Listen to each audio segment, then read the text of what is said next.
10 years ago, Ryan Giggs, Nicky Butt, Paul Scholes, Gary and Phil Neville bought a football club. It's divided English opinion ever since. This is Salford.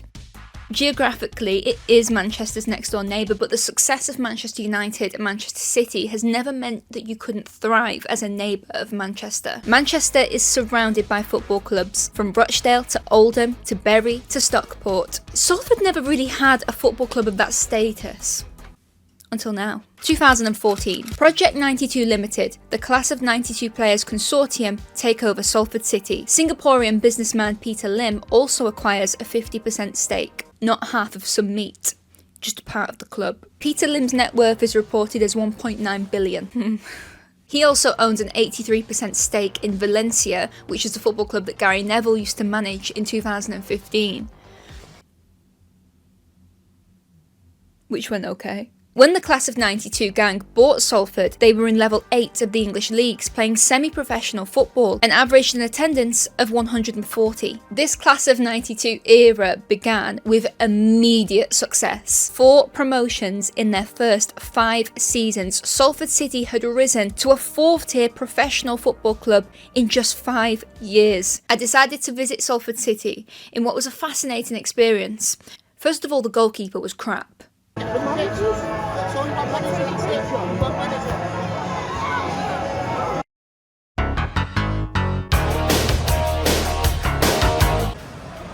Wow, the ground is so tightly packed into the narrow streets, there's really not much space to work with here. If you were a local resident, you'd be forgiven for not knowing there was a football club right on your doorstep. I mean, I wouldn't forgive you because they're a league club now.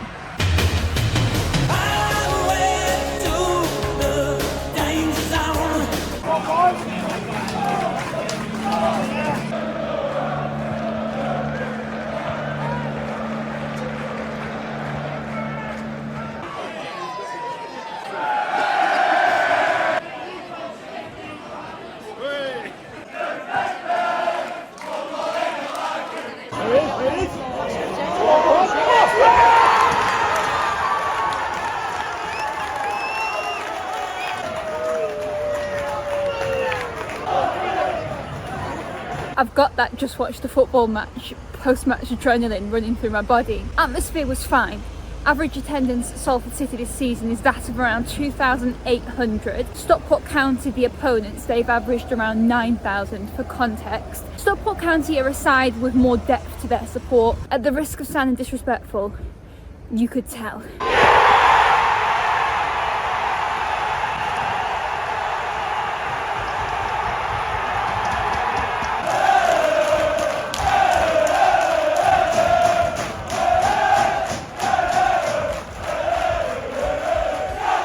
Salford City's rise upsets those who are concerned by the lack of financial safety in English football. There are 56 articles available on Grounds News reporting that the UK government plans to establish an independent football regulator to English football. Grounds News is a website that gathers articles from across the world in one place. I have always believed that we need an independent football regulator. Just because I think that doesn't mean you have to. Having multiple perspectives is important when forming an opinion. Through the bias distribution feature, you can look at the political biases of the sources you are reading, so you have a better understanding of the perspectives behind articles. The whole concept of Grounds News offering balanced access to information is just so important. So this is a really good sponsor to have. I think it aligns massively with what I stand for, and you can use my link ground.news/StuntPegg to subscribe, which gives you 40% off the Vantage subscription. Here are some of the things that have happened in the class of 92 era so far. The club's kit colours have been changed from tangerine orange to red. The club's crest was redesigned too. They also introduced a youth academy and formed a women's team. Salford City have had the financial clout and image to attract players playing at a higher level to them, including Scottish top flight player Adam Rooney, who signed from Aberdeen to Salford City in 2018, while Salford was still in the 5th tier. It was an undisclosed fee, but it was reported that his wages were £4,000 a week. Andy Holt, chairman of Accrington Stanley, criticised Salford City, asking, "Whose place in the Football League is Gary Neville going to steal with this piss take?"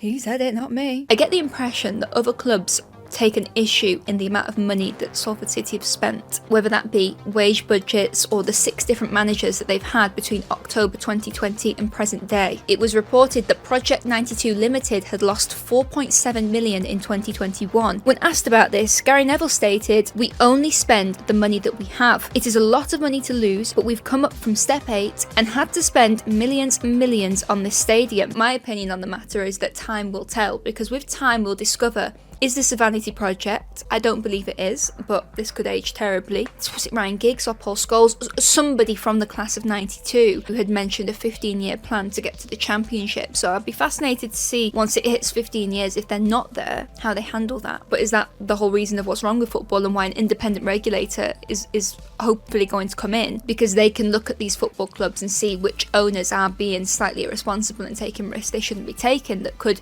lead to negative impacts on that club in the long term? Or does football just seep through their veins and they really wanted to just pick a football club that has not enjoyed football in an official capacity for over 100 years ever and give it some football? A Step 8 club that had 35 season ticket holders at the point of them buying. When Salford City were first promoted from Step 8 to Step 7, that was the first time they'd ever reached Step 7 in the history. You cannot dispute that these lads, all of them, including David Beckham, who acquired a 10% stake in 2019 from Peter Lim, you can't dispute that they're football lads. These lads came from an academy, a brilliant, well-funded academy, and they've funded an academy at Salford, but it's a lot of money, and I can understand envious eyes around them. But then you've got to ask yourself, is it really that you've got an issue with Salford City, or is it that you've actually got an issue with your own club and you wish your own club had a bit more ambition and a bit more money? But then have you just got to be realistic? What club do you support?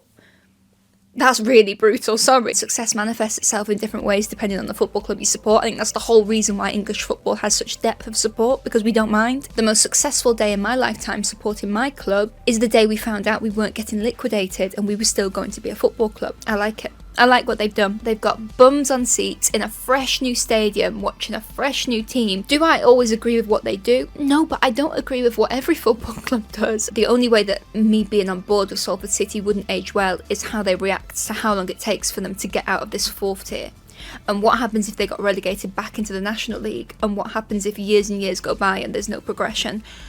How are they going to respond to that and keep stability of the club and still have the people's interest at heart? And how will they let personal disappointment invade their decisions as well? They're really successful footballers. They've won so much in the game. They'll want success. They'll want to see it in front of them. I'm willing to be convinced otherwise, though. I'm not a strict defender. You know, let me know what you think in the comments section. This would be interesting to have a discussion on, because this divided English football fans for years. Alright, thanks for watching, guys, and I'll see you in the next one.